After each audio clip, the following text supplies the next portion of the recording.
ఎంతో టేస్టీగా ఉండే ఉప్మా రవ్వతో వడలు ఎలా తయారు చేయాలో ఇప్పుడు మనం చూద్దాం. అందుకోసం ముందుగా మనం కడాయి పెట్టుకొని, కడాయిలో 2 కప్పులు వాటర్ వేసుకుందాం. 1 కప్పు ఉప్మా రవ్వ తీసుకుందాం సూజీ.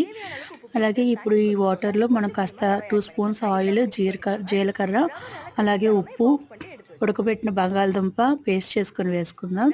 అలాగే పచ్చిమిర్చి, అల్లం కూడా ఇందులోనే వేసుకొని, ఉప్మా రవ్వను కూడా వేసుకొని కళాయి నుంచి సెపరేట్ అయ్యేంత వరకు మనం ఉంచుకోవాలి. 15 నిమిషాలు పడుతుంది.